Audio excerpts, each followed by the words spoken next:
Hey everyone, welcome to the Chill Podcast with Dustin and Alex. Today's guest is Logan Misegatis, also known as Trash Dog, Trash Money, and probably various other aliases. I've known Logan for, I think, close to like 12 years now. Yeah. We went to high school together, and then we just kind of kept in touch after that, making different projects and things like that. He's a really great producer and he knows his recording really well. Got a lot of chops in that. And I think he's also running like a beat pack thing, special and deal right now. And I know that he's able to create the type of sound that you want. Like he's got a lot of experience in a whole bunch of different sounds and feels. And I've been in the studio while he's working with uh, artists, and it's really cool to see um, that stuff come together. And it always seems like they walk away happy with what he does. So, Cool. thanks for coming on to the podcast today. And Having me. yeah, do you maybe want to introduce yourself a little bit if I missed anything? Or I think definitely got most of it there. I am running actually a beat sale right now. I called it the Vibe Pack, so it's like $200. I believe is what the price was. And it's like 10 beats basically, or instrumentals, whatever it's needed for. That'd probably be the only business pitch that I have going right now. cool. Other than that though, yeah, nail on the head. We've been running a studio. I've been working in music for over a decade now, and just kind of trying to, I guess, continue the faith or whatever, for For lack of a sure. better explanation. Definitely. Yeah, and I know that right before the pandemic hit, you were lined up to play a show with Father, Mhm. the collective that you're a part of. Yes. Could you tell us a little bit about that? Yes. So I am part of, basically it's called Squid Gang. There's I think there's about 7 consistent members, and then we have a network that we distribute as well throughout that. We've been doing that for about, I want to say like 3 or 4 years now. Pretty much had to take a whole year off though with the pandemic. We really, since then, we've just kind of been trying to figure out, which I'm sure a lot of artists and creatives are dealing with this right now, like what do we do, like in this environment? Are we necessary? Like, is this, is this what we're supposed to be here doing? And I think if anything, like, it's affirmed that that's really what the goal that we're trying to accomplish at least is. We have actually, we've not gotten anything back from that show or anything like that, but from there, we have had a few other opportunities, which has been good. But as a whole, we've just kind of been like counting our cards and keeping track of, when it's going to be time for us to continue playing. Because up until that point too, we had been gigging, at least playing shows like once or twice a month, as a collective. And then inside that, there's all the other individuals basically that do their own thing. And Ryan Manley, who also is a part of that, they do a stream on, I think, Fridays usually. So that's Oh, something cool. that's usually just like mixing kind of. I think they do it on Twitch. Oh, Uh, nice. Yeah, I guess I have two questions from that, which is how have you, how have all of you sort of adapted to the pandemic, and where do you see yourself fitting into the collective? I guess from we honestly, we haven't seen each other very much. Hmm. Every now and then, we've been able to get together. As a whole, we haven't been able to. It's honestly not even comfortable right now for us to put 7 people in a room.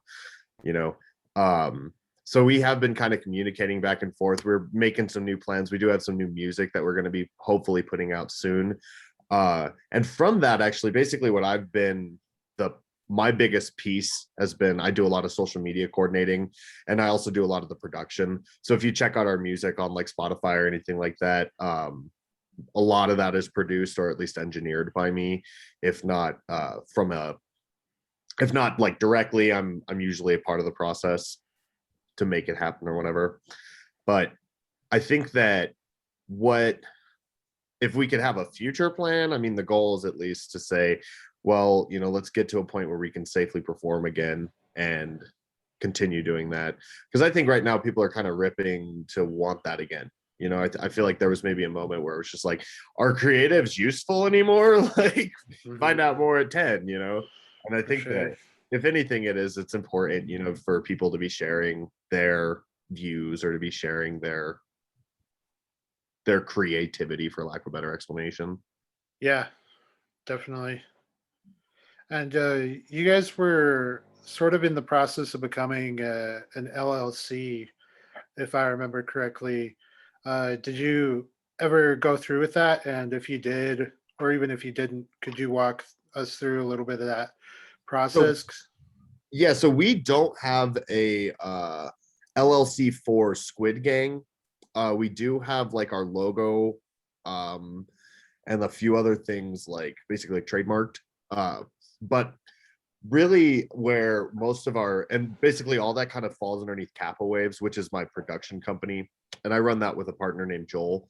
So him and I have basically we started a company called, or he started a company called Kappa Waves, and filed the paperwork to be an LLC, which really is as simple as legal Zoom.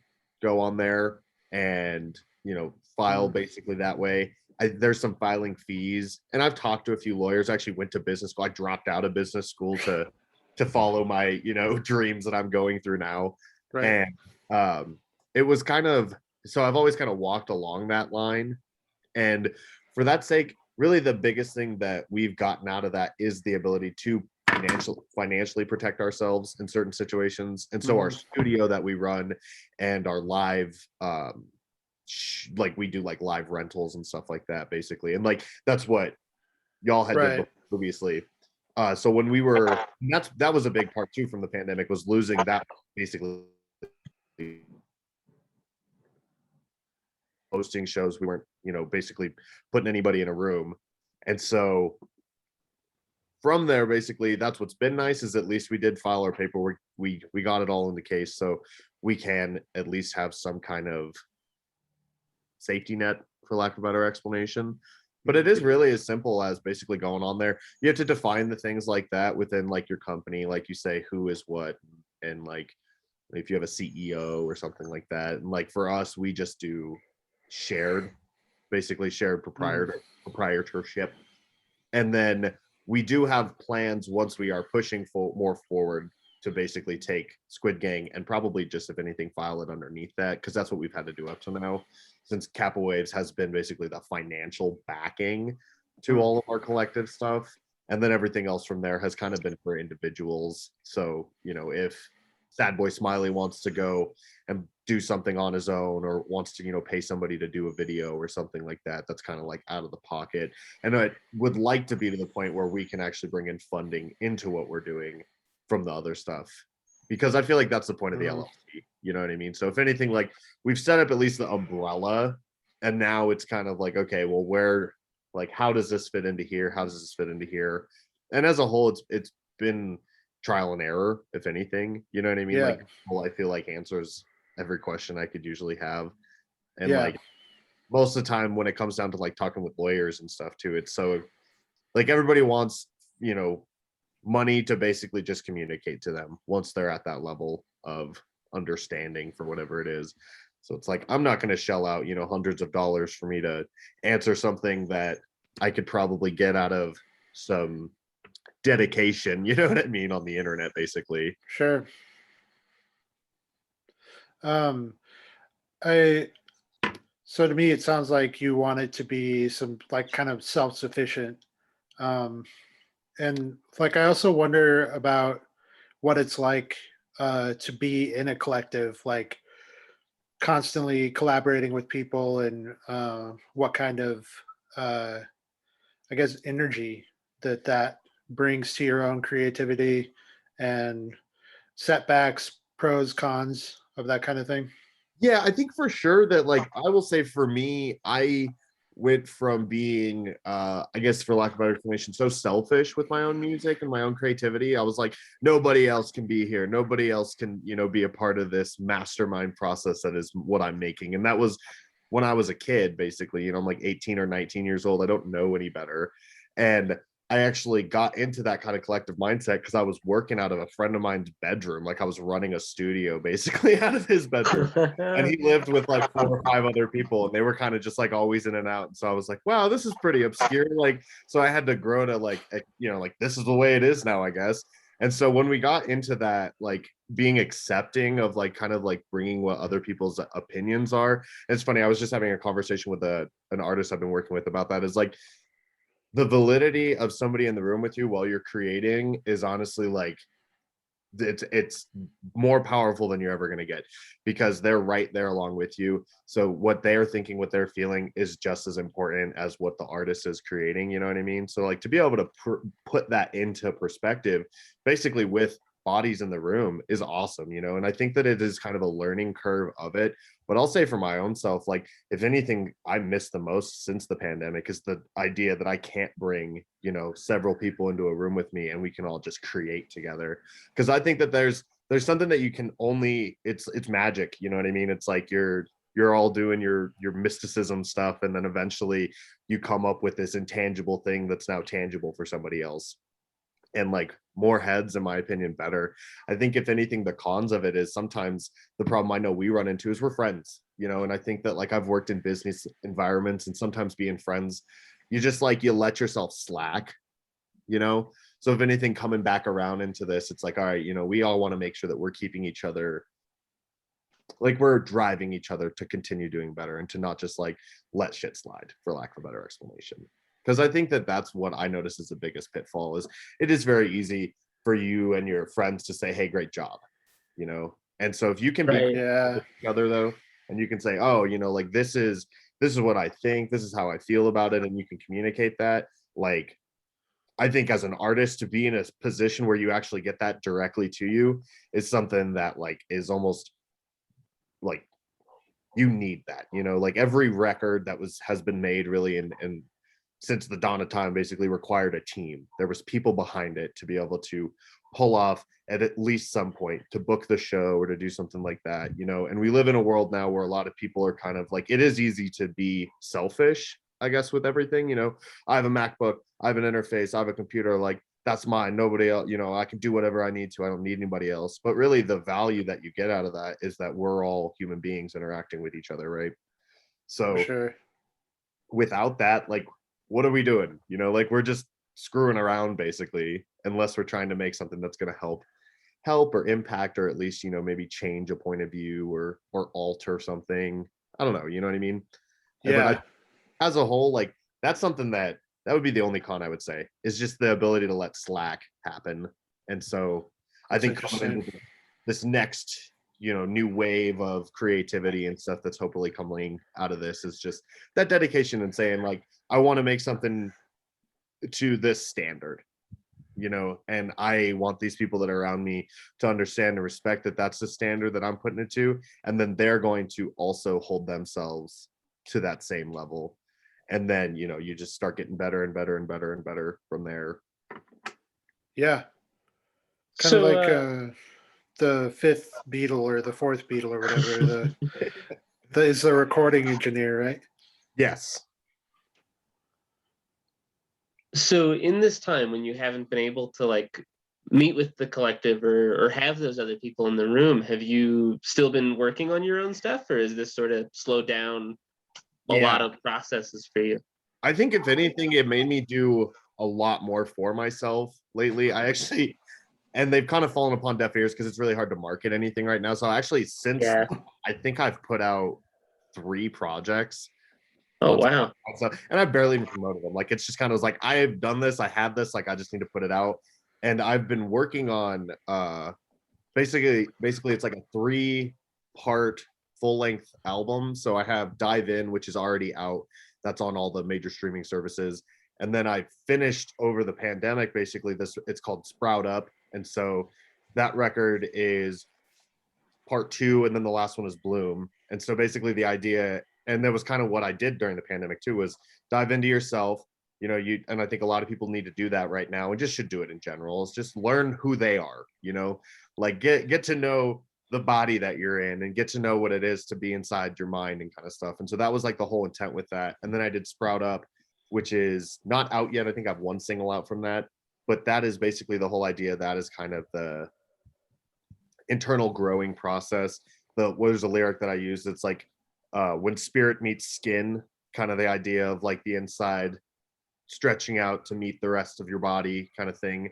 And then bloom, which has actually been what I've been writing now, has been even harder to write because I feel like I need new experience. I think if anything, that's where I've kind of reached a pitfall now. Because I'm like, okay, I've done these things, I've done the self-expression and the self influence into myself, but now I need to understand how does that react with other people? Because I think inherently what we're missing is that piece of saying like, well, does somebody like this music? Like, does somebody want to listen to this? Or like, not being able to really show it. And then also saying like, everybody's got so much going on. I feel a little weird if I'm on Facebook like, hey, check out my new record, when there's a million other things that are pretty important happening in the world today. Like it already felt like that even before the pandemic was happening, and then the pandemic feels like it just kind of heightened that sense. Yeah, the So culmination of it all. yeah. How do you feel about that in general, like marketing yourself? Like I know that I sometimes struggle to do it, but like I still do it. Right. But like it feels cringe or whatever. You know what I mean? And it's like, And I have pulled back quite a bit from social media as a whole lately. I think that like for me, because I feel like I've been doing this for so long now that it's kind of like if I get the moment to break it and somebody finds me, awesome, but I know that I'm going to keep creating. That's something that I've affirmed in myself. And so I think for me, like that was the realization that I first sure had, was if anything, the affirmation that like, yep, okay, even with how crazy the world is, like this is still what I'm doing, so I guess I'm going to do it. And then from there, I think that has that I've struggled with that because like I want to make music videos, like that's what I to do, sprout up. But also taking a music video means I need to get 5 to 10 people in a place with me to film this or anything like that, or it's just me with a camera in the room. And I think that that's what I've been avoiding. So I haven't done much of the like, I'm not taking selfies, I'm not really like posting about what I'm doing with the way I would normally do it, which would basically be like take a picture of a backyard, hey, check out my new record kind of thing. You know what I mean? right. It's been a little bit more veiled, I guess, for lack of a better explanation. But I think that if anything, what I've been seeing is that people do still care. People do still want people to be creative. They are still looking for that voice and for that outlet. It's just now I think we are going to have to figure out different ways to go about that. And I do honestly think once we're at least at a point where we can do live shows and stuff again, I think that is where the focus should probably go back to, because I think it deviated from that. It's deviated so far from just performing and showing people your music. It's so much about this, like, how much can you invest into your Facebook post? How much can you, put into this market or this kind of thing? And it's just like all of that stuff has become so inflated. I don't even know if it's worth it anymore. It's like you have a direct line with like Instagram and Facebook to people who personally know you, or at least know you well enough to say that they're interested at best in what you're doing. And that's great. But realistically, they are not platforms anymore to find anybody new. Like unless you are investing hundreds of dollars into being able to show it to somebody else, and it's like, and then usually what happens with those is it's like it's bot work, it's just like, and I've done a lot of the social media marketing, like that's been a side gig I've had. Like I manage a few like restaurant pages, like I'm their social media manager. And like that is as simple as, we have food, you want food, like that's so cut and dry to be able to market, where it's like you're sending out music, you're sending out this creative thought process. It's like, am I the only selling one? an idea? Yeah. So it's a lot, it's way more difficult. Yeah. So is there an alternative to like because I feel like Alex and I and a lot of folks we've talked to on this show have like wrestled with the difficulty of social media, both as sort of the toxic social force it is, but also as sort of a dead program promotionally. There's a saturation point that hindsight being 2020, that saturation point was probably the year we all started using it. We probably, Once everybody signed in, got on the year we all did was too late. right? So like, and I know it's an especially hard question in the era where like public life is inherently more dangerous than it usually is. Yeah. So I guess it's sort of like a two-pronged question. It's like, is there an alternative in your mind to like meeting new people and marketing your shit, and also just like connecting with people right now? And will there be when public life is acceptable? Because there's like meeting people at your show is one thing, but like getting people to go to your show is the other. Right. Yeah, And and I guess, where are you at with all of that?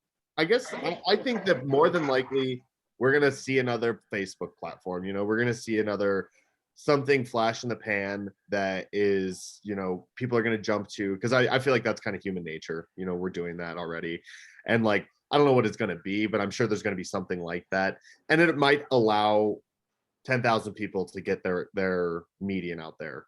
TikTok, oddly enough, is one of those that seems great for it. I use TikTok and YouTube, honestly, specifically, are both like I've gotten more views on like tech gear videos that I do, like review videos on YouTube, than I have anything creative I've ever done. But that shows me that there's still a platform, right? Like there's still people who are looking for these things. I think that like it's worth it to have to, like, I think you have to kind of exist on all of it. Like you have to put your music out on Spotify. You have to put, those distribution services. You got to be on YouTube. You got to be in these places. But I do think that where we're going to start seeing it is going to probably be back to the interpersonal. I think it is going to be shaking hands at the show. I think it's going to be, or going to somebody else's show. Because I think that's another thing that got lost for a while, is like, let's go to a place to support other people. And then maybe we can meet some people who feel the same way as we do. And it's not just constant self-promotion. Yeah, and because I think that that's what the whole that gets created is it's like, just this look at me all the time. And there was a moment where I felt like in order to be successful in a creative field, you basically had to ask yourself, how many people are looking at me every day? And I think that was kind of when we went into that switch and we stopped thinking about like any kind of long-term plan. It was just solely like, what can I get today? What can I get today? What can I, just that instant gratification, basically. That was when we kind of lost the ability to say, like, let's make something long-term out of this. And for me, I know that's what I want. I want someone, in 10 years to listen to what I made and go, that's cool. Because that's the longevity that I'm hoping for. So if I don't get it right now, if I'm not getting the instant gratification, that's okay. Because I look at it as I'm still putting in my work, I'm still doing my methods. But I think that we're kind of like we just have become too impersonal. Like human beings are becoming so set aside from each other, which I think is maybe good for our own self-growth, but like the way that is partnered is with human interaction to say, well, this is what I think, well, this is what they think, okay, we can talk about it. That's like we're learning now. And I don't, I'm at a point now where I don't think Facebook at least is worth it. I don't want to pay for promotion on it anymore. I don't want to like really showcase anything on there other than like I post some cover videos every now and then. But I think that the way to really try to show what you're doing and to get people to care about it again is probably going to be going out there and talking. And then maybe, they follow you on Instagram or something and you can DM back and forth. Because for me, those are always the connections, at least, that have always been worth it. Is I meet this person here, we connect on social media, and then we use social media to continue connecting. But right now we're just fishing, right? Like we're just like, let's throw a line out there and see how many people grab onto it and are like, oh, neat. And then odds are, because I've had a few songs where it's like, oh, that song got 10,000 views or whatever, but there's no longevity to that. So, okay, I put in the $100, $200, $300 to push it out there, and that one thing got all these people to look at it, but they didn't go check it out later. They didn't look at my other links. You know what I mean? It's like they don't like care about it. Because I think what's important about the like meeting someone at a show and then connecting with them on Instagram later, is that you met them in person first, or you met them sort of outside of the context of like you promoting something to them, Right. or The look at me show. yeah. Like there's like some like emotional investment. Yeah, and I Yeah. think also the idea of like, do you like this person or not? You know, I think it's Yeah. so hard to be able to get a vibe off of any sort of like, and I know it too, like, because I purposely, when I market, even like, I'll market specifically to stuff that I know won't like me because they'll comment on it and talk shit. And then I'll have other people comment on it, talk shit to them. And it basically it does create that algorithm that says, oh, look, this has, 50,000 comments. Were any of them about me or about anything I was doing? Not, maybe like 100 of them, but that interaction that it creates, and that's, to me, that's what I think is evil. I think that that's what's unfortunate. We have to basically find ourselves doing things like that to be able to find these lanes. But it's like, I don't want to do that anymore. Like, I don't want to be the fishing pole, it's just, it doesn't make a lot of sense for the regard, because you said it too, like, no, people just don't care about it like that. And if you get somebody to care about one thing, that's cool, but at the end of the day, again, if you're trying to create longevity, you're trying to create something that's going to last further, then it can't just be, oh, I made one single, or oh, I made this one piece, or whatever. There's always going to have to be that idea of like, what are you doing now? What are you doing now? And like that creation of artist backlog, basically. And that's what, if anything, I've been blessed at this point to say I probably have 3 years worth of releases now sitting on my computer if I wanted to take a break. But that's where I want to be. You know what I mean? That's what I like to be able to have. Yeah. And I don't know, I can't compare myself basically to anybody else, but I think that the regard of saying this person interests me because I'm genuinely interested is way more powerful than I watch funny video on YouTube, Sure. I want to get back to your like writing and sort of this idea of like quantity versus like just one tight package. You know what I mean? Like, I think that there's good approaches to both, but we'll get back to that because I wanted to ask you if you have tried like Discord, because I think that Discord is kind of sort of where that is going to pop up, because you kind of go into it and you're like, it's about like chatting, like old IMs Right.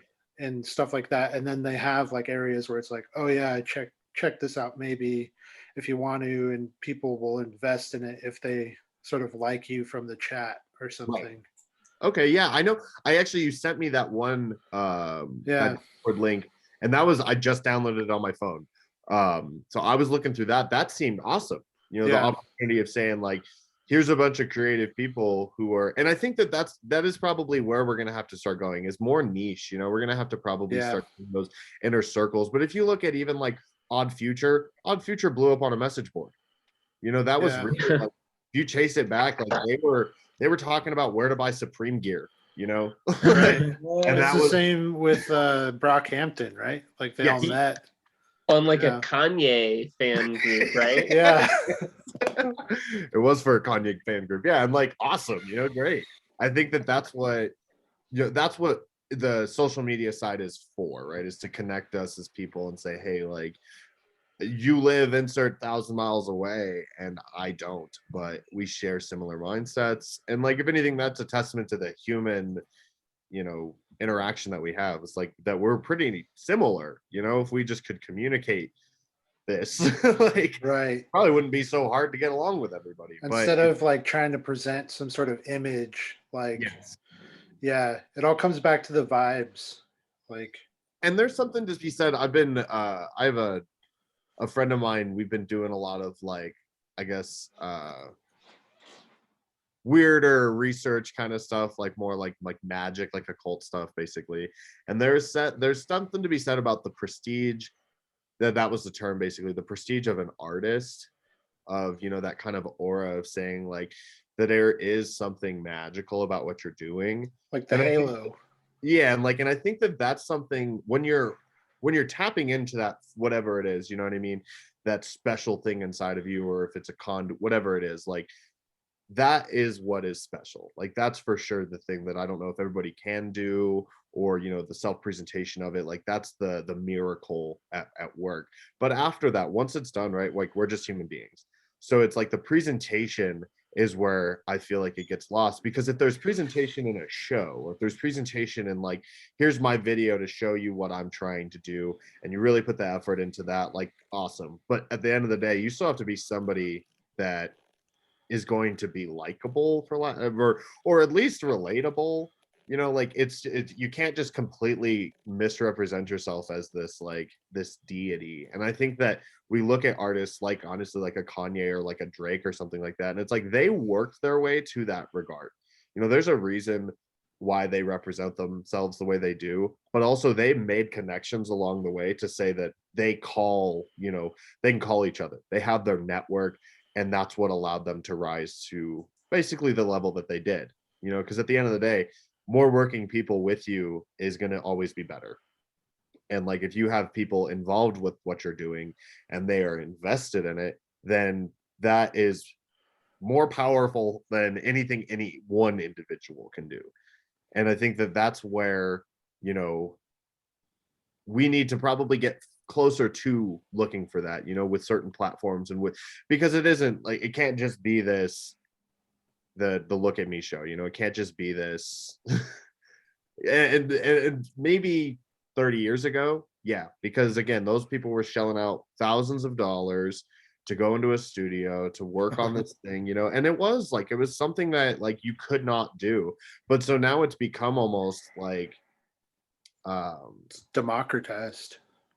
yeah, right, like you're just like, well, anybody could be creative, and that's true, right? Like everybody is capable of doing anything creative, like anything that any artist is doing, like any other human being is capable of. It's the matter of, I worked at it, I did it, and I have this product or this thing that I can say, this is my, and that is the magic. Like the unit, the thing you're showing is the magic. The person is just a person. Like we are just human beings. Like we haven't done anything. Like we're not doing anything that Sure. crazy other than Yeah, like I think the thing is like anyone can do it, but it's like not everyone believes they can do it. And part of the belief, like the belief is part of the magic too. Like sort of oh, for sure. And uh confidence in yourself, right? yeah, And there's a level, right? yeah. There's confidence and there's arrogance.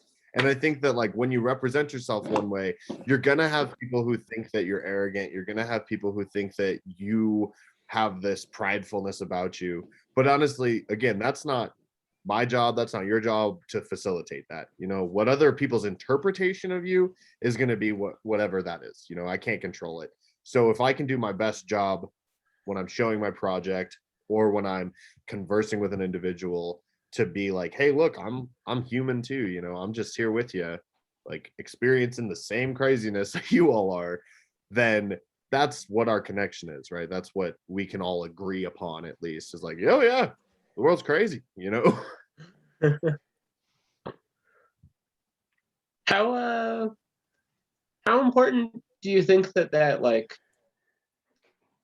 the common ground is in terms of like for you as an audience member, like for music or any other kind of art or any medium, are you searching for like, even if it's something as basic as the world being crazy, are you searching for that common ground with the artists or creators whose Yeah, work you're looking at? I do think that I've always been a lyrics guy, for lack of a better explanation. So like when I listen to music, like that's what I'm listening to first, and most of my stuff is I'm a writer. So everything else from there has just been like skills I've asked or I've attained from wanting to write cool stuff. And then uh the message behind it, yeah, I think that there's something about, one of my favorite bands is Say Anything, or I guess a better referral of that would be like the Front Bottoms, because they're another one. And the way that those dudes write music is so plain, it's so simple. It's like any person could listen to those and get the understanding of what the song's supposed to be interpreted. And then from there, they can apply it into themselves. And I think that one, as an audience member, and two, as a creator, that's probably 100% what my goal is, to try to say like, hey, if we, because I think like as an individual too, that's what connects me to people, is shared thoughts or shared median, shared whatever, you know, like I have plenty of friends that make music that I don't make, but we all make music, right? So we're in it together for that regard at least. And so like that common ground, that shared connection, I think is what we value. I think sometimes it gets skewed because it's easy to say, well, only their opinion matters, or only, you know, like this is important, that kind of gatekeeper mindset. And that's what I think is nice about keeping it almost like the KISS method, keeping it simple. You know, like as an individual, everybody is going to have their complexities, their intricacies that make them a full person. But what we can relate on is those things that we agree to, or we disagree on, or we at least see, hey, that's a thing going on, and this is, you know, we can. And I think that right now the pandemic is a great example of saying like everybody experienced that, you know, there was, unless you, I don't know, unless you lived under a rock or you were in an indigenous tribe, you know, that was like, that had no idea that anything was going on anyway. Like, so the Right. didn't impact you.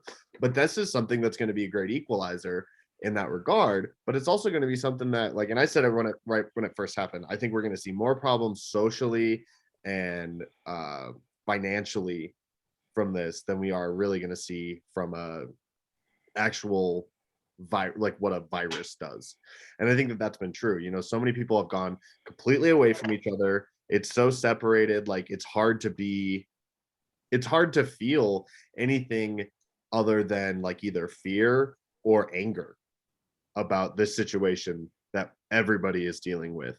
And you know, not to be political or anything, but nobody in office helped. You know, like, we're here in America dealing with this basically as individuals. You know, there was nothing that, you know, there was $1,400 supposedly that went out to some people, you know, and everything after that has just been like, well, figure it out, you know. And if anything, there's a proof, at least in our country, that showed like the common ground is not there. You know, like our politicians don't agree with each other. They don't agree with the people speaking. Our people speaking don't agree with each other because for whatever reason, it's, you know, there's anti-maskers, there's, you know, and it's so crazy to me to say that it's like, okay, well, can you just have respect for an individual that says this person is a person, they're experiencing the same thing that I am. And I feel like that's what we probably should have gotten out of this. But if anything, that's where we show our separation, is that we're not there right now. You know, we haven't reached that level of nirvana as a species to say like, hey, like we agree, you know. And if I could do anything with my future, you know, impression is like, if I can improve that relationship, or I can, you know, be a conduit to the connection of that as a creative, because that's what I feel when I'm experiencing somebody else's stuff, is I do feel that idea of like, wow, this resonated to me in a way that made, you know, it's the chill on the back of your neck or whatever, you know, that kind of vibration feeling that you get. And like, as I've gotten older and I've recognized those feelings, I don't get them as often too. But when I do, I know it's special, you know, and like, and I don't want to be jaded to the idea that, well, I know everything that's ever been good because I'm 20 something now and nothing good can happen, you know? Who are some other artists that give you that feeling? Like for me, at least musically, Bon Iver has always spoken to me. Like that group, they the messages that they give just always sort of fills me with like positive energy and Right. hope. Yeah, for sure. I would say Bon Iver, definitely. Justin Vernon is a beautiful individual. He's a master of what he does. Honestly, Kanye West is one of those, and Kanye West has said, been stated, if you're a fan of Kanye, it means you're a fan of yourself. And like that just the idea of super ego, almost like that sometimes you need to accomplish something, you know, you need to go to like that 110% to accomplish something in your own head, because we're always facing these boundaries, you know. And if anything, like music can be something that helps us get over those, or we use it as our tool to rise above or whatever. But I do think that like that's what I've always heard. And plus he's a producer, like as me, as somebody who produces music and works with stuff, I think that that's probably the other side of the vein. Because I think there's some artists that I hear that I'm like, Bon Iver is one of those. They walk such a fine line of production where you're like, wow, this sounds really obscure, but at least you know why he did it. You know, it's there's never like a question of intent with that kind of ideal. There's also another group, they're called Coco Rosie, if you've ever heard of them. They're really Yeah. Hell yeah, no, yeah. I love Coco Rosie because again, they offer a very different perspective of something that honestly, like, I don't know if I do relate to it, but at least like the stories and the like the vibe that they create is something I'm like, wow, that's awesome. Oh, it's a whole world. Yeah, their stuff's incredible. It's really immersive. Yeah, Yes. I agree. Like I don't always relate to it, but my God, I'm always there for it. It's it's worth Turn my eyes off and go for the ride. yeah. Yeah, and I think actually too, one that recently I heard, if you've heard of AJR, they just put out a new album a few days ago called OK Neighborhood, I believe. And honestly, phenomenal album. I've been listening to it a bunch. There's one lyric in there specifically that's I can't believe that I wasted all my money going to college when I could have just spent all that on YouTube, but then I would have wasted my life clicking through ads and reading comments. And it's like, you know, if anything, they are definitely kind of that voice for me, like our generation. Like I'm listening to some of their songs, so I'm just like, yeah, wow, like it's not complex, but the feeling that they are describing right now, I think so many people are like, what am I doing? You know, like why did I do this? Like why did I listen Sure. to these, you know, these wacky rules that I was told I had to follow? And so if anything, you know, that's it's cool that we're in these positions now where we're able to kind of break them, and they definitely do. If you haven't heard them, those dudes specifically, it's AJR, just those three letters. Gonna check that out. Probably my biggest one lately is Wings, Paul McCartney Wings. Hmm. I listened to probably their one Wings album. I can't remember what the name of it is off the top of my head, but I probably listened to it at least once a day. And to me, like there's something about the musicality of it, like just the way that it's all comes together. Like it is just it's a masterpiece, you know. And I think as an engineer, artist, producer, like somebody who's just always kind of working around sound, when somebody creates a masterpiece, you've got it. Like it's just like I can't help but dive into it as far as I can and try to, you know, completely pick it apart. And you know, too, as somebody who knows like music theory, those kind of things, it's like when it comes down to a song, there's so many things that you can dissect more than I like this, you know, like For that. sure. And I love a song that allows me to kind of like take just that, you know, almost like you're mining, you know, like there's more and more. Also, one more too, RIP, MF Doom. For sure. Somebody who has a word play, like a word, you know, they take what they were capable of doing and they maximize it, you know. Yeah. Like just so many like rhymes per second. Yeah, and even inside the words, you know, and like something that he does, Right. like, I've experimented too, is like you use wordplay inside, so it's only like if you read the lyrics is when you can actually understand it. So like if you're just hearing the words, because English is such a funny language, it's like the lyrics don't actually make sense. But if you read what the actual word written is, you know, like no is one of those like KNA or KNOW to then NO, you know, like there, those kind of like descriptors. Like I love when you hear, and MF Doom does it all the time, where he's just like playing with like the rules of English, you know, and like what an awesome move to make as an artist to say like our whole, you know, basis is founded in like these are the words that we accept mean something, and then like let me turn that on its head. Yeah. Yeah, that guy is stunning. So and this might be redundant because you've been talking about like inspirations and people you like a lot, but you when you were talking about the Wings album, you described it as like a masterpiece. Um if you had to do like a top 5 masterpieces right off the top of your head, what would they be? I would say for sure off the top of my head, it would be that Wings album, which I feel ridiculous that I don't even know the name of it. Because I think it's like Wings or something like that. Then there's there's an ELO album, the one with Mr. Blue Sky on it. With the again can't recall the name of it off the top of my head without looking at it. Those two records have always been like from a production standpoint something that is just like they're perfect. After that, I would say for sure Life of Pablo by Kanye West. another masterpiece. Just like everything about it, it's a culmination of somebody's career. Faces by Mac Miller, that record is something that's so, it's like on the flip side of that, of like being like so raw and organic, and like something that just you can tell like an individual really was feeling something as they created it.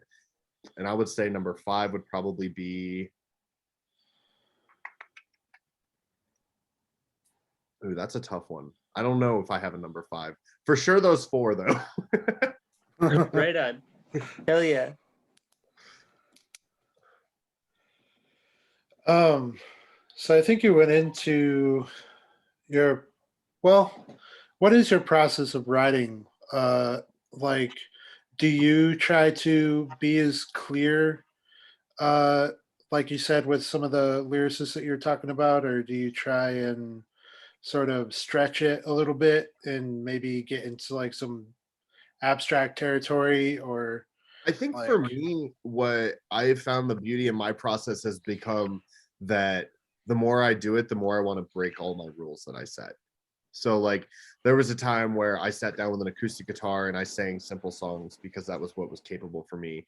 And then I've maximized that all the way to like I can create things on a computer that are not capable for me to replicate, you know, and then trying to find kind of like sure, the point in between those two. So I think for me, like it's kind of like usually I will say it starts with lyrics. I think that if there's one consistency throughout it, it's that I have some kind of message that I'm trying to portray. And I think that that's what has been my hindrance as of lately as a writer, is because like I feel like I can sit down and I can play an instrument and I can give somebody, you know, what they would deem as creative or what they would deem as good. And for me, like I'm setting my boundaries. That's not good enough. Like just because I arranged 4 chords or whatever for somebody and they thought it was neat, like that's not where I want to sit. So I've got to go, where's, you know, what's higher than that or what's different than that. And I think that what I actually did with Sprout Up was I did the opposite of that. I wrote guitar based drum songs back like I would before with pretty simple lyrics. And I think as of late, if anything, I've been trying to kind of experiment more with the, if anything, maybe like I'll write like a summary of what my song story is going to be, and then I'll kind of re-summarize that, you know, go back through it and say, well, maybe I don't need this fluff, or maybe I don't need, you know, to completely slather this all in metaphor now, because I think that like that's where, as an artist, you know, you do, if you go so far to either end, you know what I mean, you're going to lose the message. And so I think that it's kind of like a walking balance as you're going along to say, okay, like this song is about being sad and that's what it's about. Well, this song is about my entire life wrapped up into like, you know, a bunch of metaphors or something like that. And like I like to be able to experiment, I think, with all of those. So if anything, like the inclusivity of saying like, okay, I've gone to this spectrum, I've gone to this spectrum, I've been here, you know, and trying to like push the boundary as far as I can. And then now let me take what I learned from that and apply it to the next one, you know, because if anything, like that progress too is what I'm looking for. It's like, okay, it's cool, I wrote one song again, but I need to write another one. And I know that that's sometimes probably my biggest pitfall, is that idea of like, I need to do more, I want to work more, I want to continue doing that. You kind of forget what you've done, or at least you like bypass it as bad or whatever it is. And like I'm trying to like I want to go back through basically and do a bunch of live takes of my songs I already have released. So I have 143 songs now as Trash Dog, which is ridiculous. right? You know? Yeah. And I don't know anybody who's listened to all of them. I don't even know if I've listened to all of them. That's Yeah. great. That's so is that Trash Dog one word if somebody wanted to look your stuff up?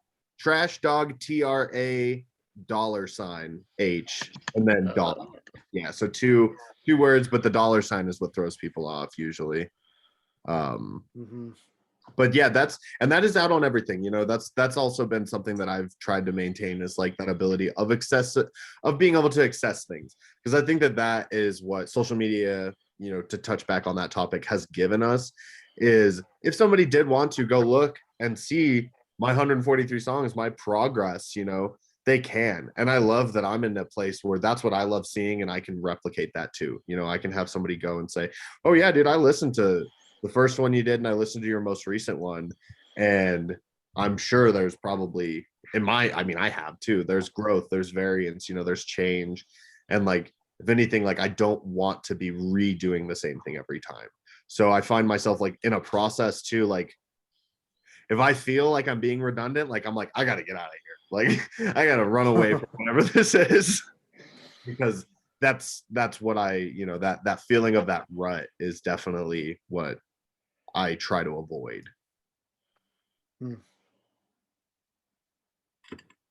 Yeah, it sounds like completing projects is important to you. Like, Yes, sure.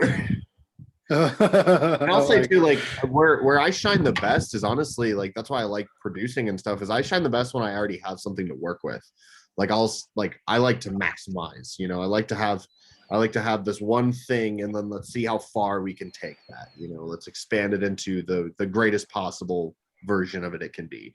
And that's where I found success with working with artists and stuff, as well as being able to say, and that's part of being able to learn to speak the language, you know, and like learn to go into depth with somebody about music, because not everybody is going to look at it as just this cut and dry piece. And so I feel like all these working pieces, like that's kind of what my brain feels like, you know, like there's just all these millions of little ticking things and like whirly bird kind of stuff going on.